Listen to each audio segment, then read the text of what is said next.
Assalamualaikum warahmatullahi wabarakatuh. Kali ini, pada pertemuan kali ini kita akan membahas tentang teknis untuk menyusun rumusan masalah.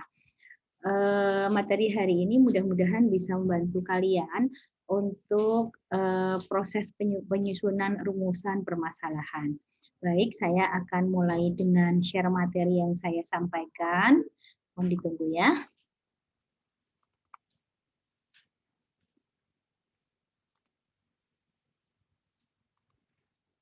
Oke, Anda bisa melihat materi pada pertemuan kali ini adalah teknik menyusun masalah, tujuan, dan manfaat penelitian. Setelah Anda memiliki tema riset, kemudian tema riset itu pasti didasarkan kepada masalah yang terjadi dalam sebuah organisasi ataupun berdasarkan pada riset gap ataupun kesimpangsiuran hasil ataupun keterbatasan penelitian-penelitian yang terdahulu, maka langkah berikutnya adalah Anda akan merumuskan permasalahan riset berdasarkan pada tema yang sudah Anda tetapkan. Nah, baik, kita akan mulai. Permasalahan penelitian ini berada pada bagian awal proposal penelitian. Jadi kalau pada akhir semester kalian nanti akan menyusun proposal penelitian, maka kita bisa melihat bahwa rumusan masalah penelitian, tujuan penelitian, manfaat penelitian ini diformulasikan bersamaan dengan ketika mahasiswa itu menyusun latar belakang penelitian yang ada di dalam satu bagian, yaitu bagian pendahuluan. Pada pertemuan yang lalu kita sudah membahas tentang bagaimana menemukan tema riset, kemudian kalau kita membahas mengenai tema itu dasar langkah-langkah yang harus kita lakukan sebelum menemukan tema atau sebagai dasar menemukan tema, kemudian bagaimana menyusun latar belakang. Nah, kali ini kita hanya berfokus pada bagaimana menyusun rumusan permasalahan penelitian. Oke, dan juga tujuan dan manfaat. Kita akan melihat ya. Review sedikit mengenai materi yang sudah kita bahas pada bagian sebelumnya, bahwa rumusan permasalahan penelitian ini pada dasarnya adalah menguraikan permasalahan penelitian ataupun kita sering menyebutnya dengan research problem. Jadi apa sih sebenarnya research problem yang akan diungkapkan, yang akan dijawab oleh seorang peneliti. Nah, tentunya research problem ini bisa didasarkan kepada fenomena yang terjadi di dalam sebuah objek ataupun berdasarkan pada riset-riset terdahulu seperti yang tadi saya sampaikan. Kemudian biasanya rumusan masalah penelitian ini disusun dengan menggunakan kalimat pertanyaan, atau seringkali ada beberapa peneliti yang cenderung menyenangi ya dengan kalimat pernyataan. Namun biasanya kalau menggunakan kalimat pernyataan kita harus menguraikan terlebih dahulu, kemudian memberikan penjelasan, baru kemudian kita masuk kepada rumusan masalah penelitian. Kemudian yang ketiga, permasalahan penelitian itu mestinya harus relevan ya, relevan dengan judul, dengan tujuan, dan juga nanti pasti harus kita lihat cross check alignment-nya itu dengan hipotesis dan dengan alat analisis. Oke, ini mereview dulu ya. Jadi apa sih sebenarnya masalah penelitian? Seringkali kita kesulitan ya, bagaimana menyusun permasalahan penelitian ya di dalam proposal ya. Nah ini sebenarnya masalah penelitian itu kan satu atau dua kalimat yang tidak dapat dijawab dengan ya atau tidak. Ya kan, jadi riset itu kan tidak mengatakan bahwa oh ya atau tidak, menjawab ya atau tidak, tapi mengeksplorasi. Bagaimana kalau itu penelitiannya adalah penelitian kualitatif, maka biasanya ada pertanyaan tentang bagaimana persepsi, bagaimana implementasi, begitu ya. Sehingga nanti jawabannya pasti merupakan analisis berdasarkan kepada data yang ditemukan. Tetapi kalau penelitian kita adalah penelitian kuantitatif, biasanya ini mengungkapkan hubungan ya, menggali bagaimana hubungan antar variabel. Nah, ini atau perbedaan ya, analisis perbedaan berarti membandingkan ya satu atau dua kelompok. Kemudian masih review teori tentang masalah penelitian. Jadi sebenarnya pada pertemuan yang lalu kita sudah membahas, tapi ini mereview karena kita akan praktik di sini. Rumusan masalah penelitian yang bagus itu menarik untuk diteliti. Artinya merupakan masalah yang menarik. Kalau tidak menarik tidak perlu dilakukan penelitian, gitu ya. Kemudian dia signifikan terhadap teori maupun praktik. Artinya apa? Artinya masalah yang kita ungkapkan itu, kalau kita penelitian di bidang behavior organisasi, maka ya seputar permasalahan-permasalahan yang terjadi dalam sebuah organisasi, baik itu mengungkapkan mengenai hubungan individual ataupun masalah-masalah individual, masalah kelompok atau masalah organisasi atau di antara ke satu atau dua hal tersebut. Nah, kemudian yang kedua mesti memiliki signifikansi terhadap praktis. Artinya ini ada notes ya bahwa kalau nggak signifikan terhadap praktik ngapain? Artinya berarti kalau tidak punya manfaat jangan diteliti dong, gitu kan? Atau mungkin kalau itu sudah terlalu lama nggak perlu diteliti. Kemudian masalah tersebut dapat diuji melalui pengumpulan dan analisis data. Artinya kita balik sekarang bahwa berarti di dalam proposal penelitian kita nanti juga akan mendesain, merencanakan ya bagaimana kita bisa menjawab masalah itu melalui data yang tepat ya. Data yang tepat kemudian dan juga teknik analisis yang tepat. Kemudian masalah yang dipecahkan sesuai dengan waktu dan biaya yang tersedia. Oke, nah, kita akan lihat ya. Ini tips sederhana sih sebenarnya ya, bahwa ketika kita menyusun masalah penelitian maka kita fokusnya adalah pada ada fenomena apa ya di lapangan, kemudian adakah gap research ataupun adakah PR ataupun notes-notes dari peneliti terdahulu tentang future research ya, yang ini bisa dijadikan pertimbangan.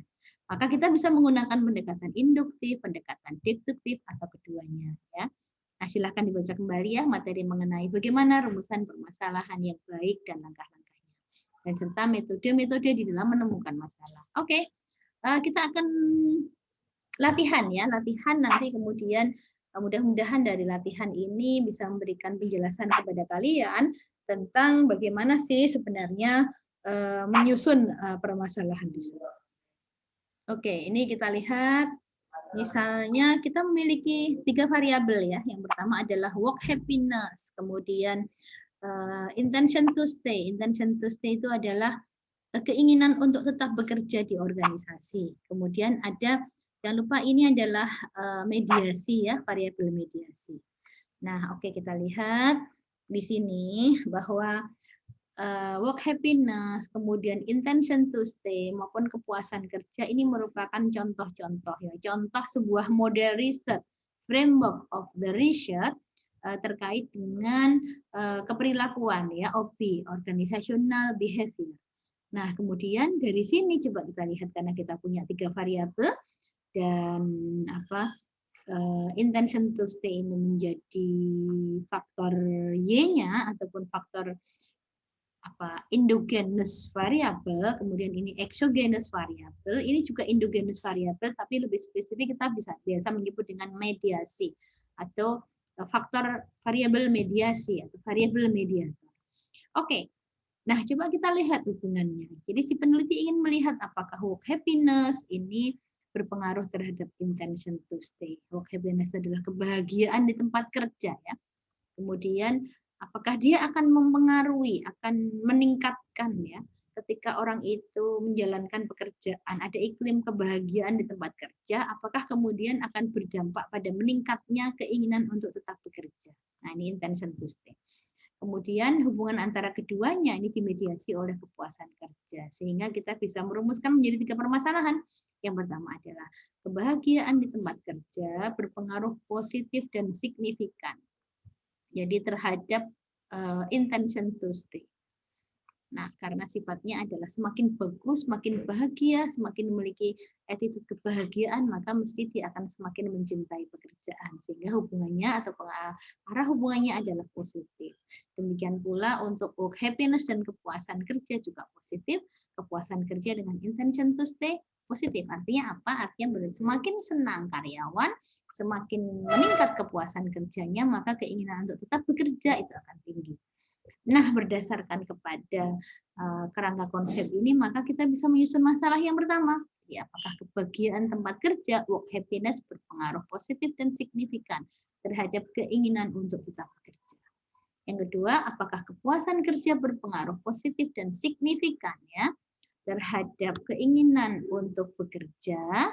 Nah, ini work A ke B, work happiness ke intention to stay, kemudian ini kepuasan kerja ke intention to stay. Dan yang ketiga, karena ini ada peranan mediasi, maka apakah kepuasan kerja memediasi pengaruh kebahagiaan di tempat kerja dengan intention to stay. Nah, ini contoh rumusan permasalahan penelitian. Oke, kita akan lanjutkan ya pada bagian berikutnya. Oke, kita akan bahas mengenai tujuan penelitian. Nah, kalau masalah penelitian itu adalah sesuatu yang akan dijawab, ya akan diungkapkan, akan dikaji begitu. Kalau tujuan penelitian menjelaskan apa sih sebenarnya yang ingin dicapai dari riset yang kita lakukan. Oke, tujuan penelitian mesti harus relevan dengan permasalahan penelitian. Maka kita bisa melihat di sini bahwa kalau tadi kita punya 3 masalah ya, berarti kemudian tujuannya adalah 3. Menguji signifikansi pengaruh kebahagiaan di tempat kerja terhadap keinginan untuk bekerja dalam organisasi. Artinya penelitian kita itu ingin melihat apakah kebahagiaan di tempat kerja itu bisa meningkatkan keinginan untuk tetap tinggal di dalam organisasi. Kemudian menguji signifikansi pengaruh kepuasan kerja terhadap keinginan untuk bekerja, dan yang ketiga menguji peranan mediasi kepuasan kerja dalam memengaruhi pengaruh kebahagiaan di tempat kerja terhadap keinginan untuk bekerja. Jadi ini hampir-hampir sama dengan rumusan masalah, hanya kemudian kalau dalam rumusan masalah itu diungkapkan dalam kalimat pertanyaan, kalau tujuan penelitian diungkapkan di dalam kalimat pernyataan. Oke, kita lanjutkan ya. Nah, ini contohnya ya. Bidang keuangan seperti apa ya? Berarti melihat variabel-variabel yang terkait dengan aspek-aspek keuangan ya. Apakah itu pengaruh ataukah itu berbeda. Baik, kita lanjutkan manfaat penelitian ya. Di bab 1 kalau kemarin kita bahas mengenai latar belakang penelitian, kemudian hari ini kemarin juga kita sudah membahas mengenai permasalahan. Nah, hari ini contoh-contohnya ada rumusan masalah, ada tujuan, dan terakhir adalah manfaat penelitian. Kita lihat manfaat penelitian itu merupakan manfaat yang diberikan ya dari hasil penelitian yang kita lakukan.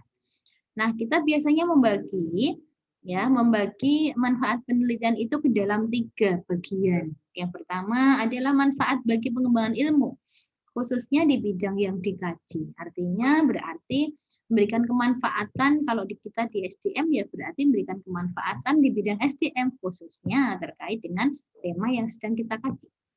Kemudian yang kedua, manfaat bagi objek yang dikaji, dan yang ketiga adalah manfaat bagi pengembangan riset.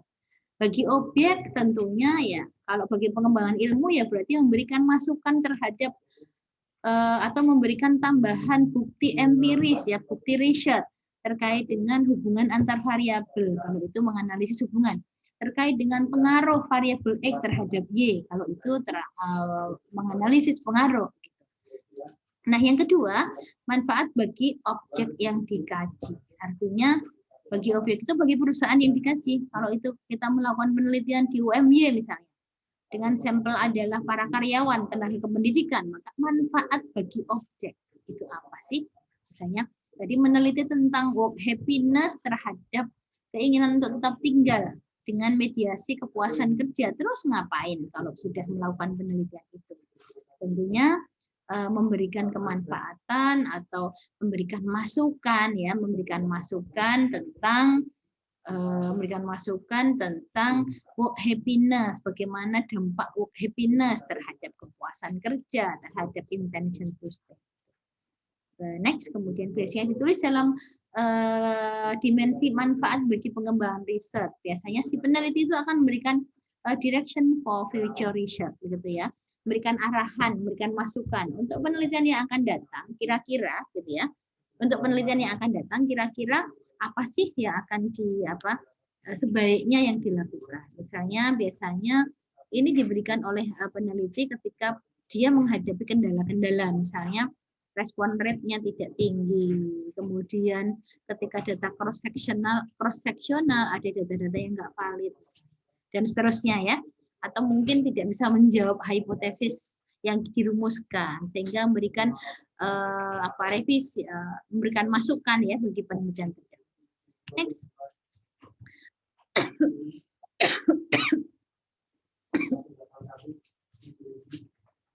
Oke.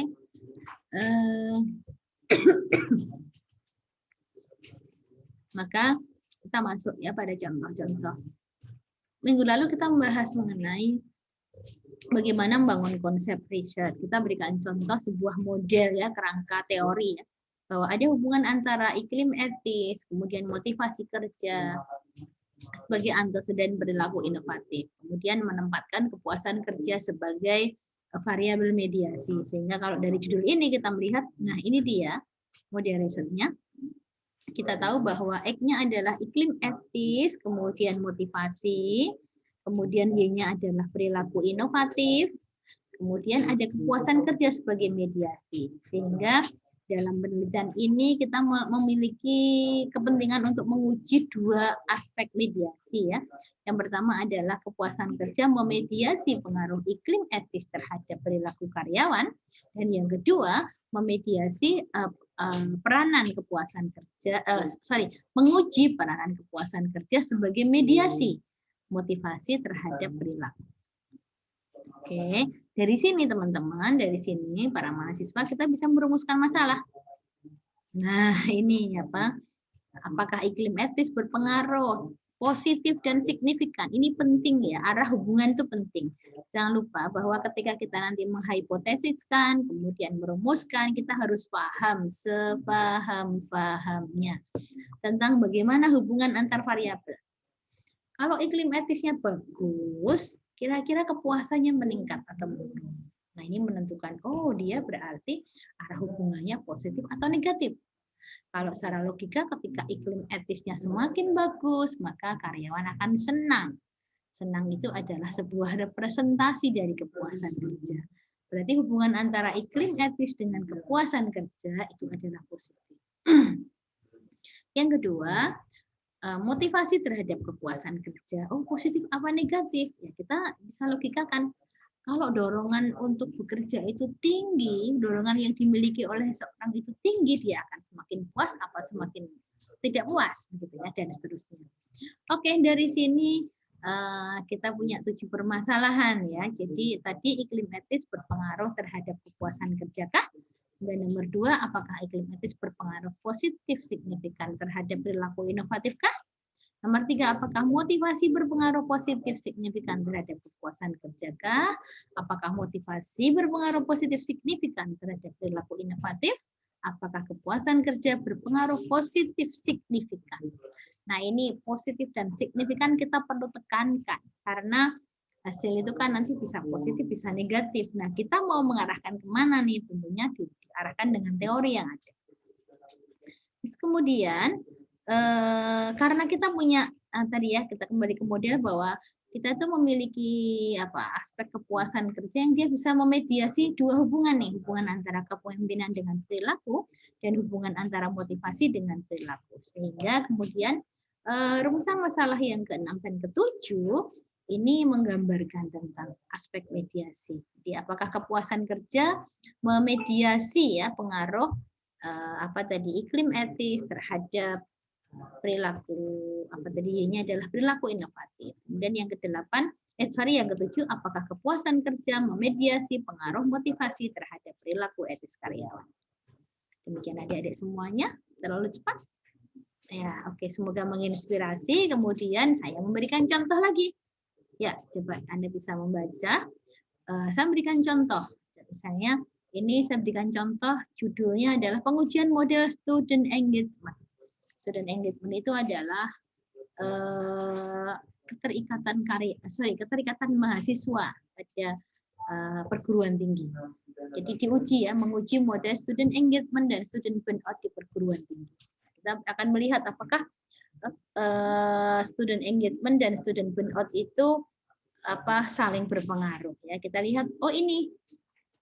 Anda lihat, saya pikir tidak terlalu rumit ya. Jadi misalnya ini kebetulan variabel ini ada 4 ya. Ada student engagement, kemudian student burnout ya.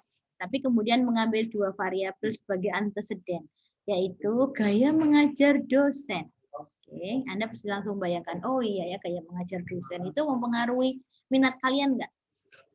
Mempengaruhi minat belajar apa enggak? Mempengaruhi semangat belajar apa enggak? Nah, ini menjadi PR. Apakah gaya mengajar dosen itu bisa meningkatkan motivasi berprestasi mahasiswa? Apakah gaya mengajar dosen itu menurunkan burnout, kelelahan? Kalau gaya mengajarnya menarik, apakah kemudian ini akan berdampak pada tingkat kelelahan kerja yang semakin menurun? Kemudian apakah gaya mengajar dosen ini akan meningkatkan student engagement? Artinya gaya mengajar bisa meningkatkan keterikatan mahasiswa. Dan yang berikutnya juga masih ada ya, gaya mengajar dengan student burnout, motivasi dengan student burnout, student engagement dengan student burnout. Dari sini kemudian kita bisa menyusun.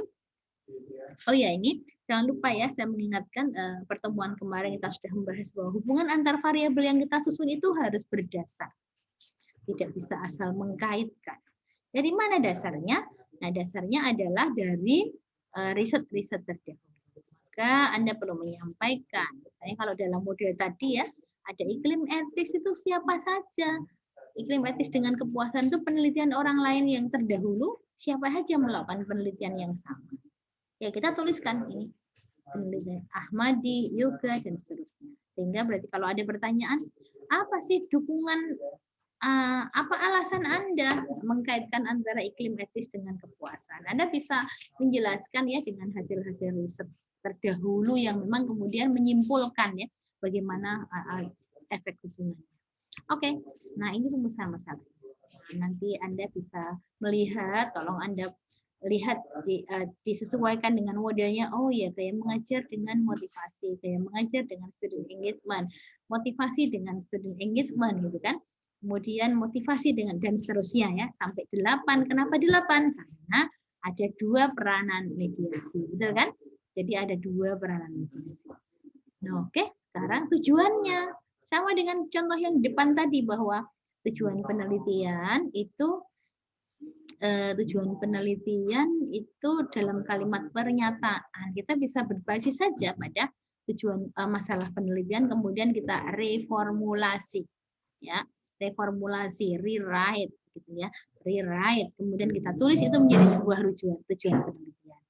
Nah, yang di 8 juga, kemudian saya mencoba memberikan contoh yang bagaimana manfaat penelitian untuk pengembangan teori seperti apa, untuk pengembangan praktik seperti apa. Kemudian, nah ini silahkan kalau sudah jadi Anda bisa mencoba model-model ini disusun, rumusan masalahnya, disusun manfaatnya, disusun tujuannya. Atau Anda bisa berfokus juga kepada rencana ya, rencana tema yang sudah Anda ajukan kepada saya minggu lalu. Oke, ya demikian sedikit tutorial teknik-teknik untuk menyusun masalah. Kita tidak pada teori karena teori sudah kita bahas, tapi kemudian pada praktiknya. Oke, jangan lupa semangat ya, semangat, kemudian tetap sehat, jaga kesehatan. Assalamualaikum warahmatullahi wabarakatuh.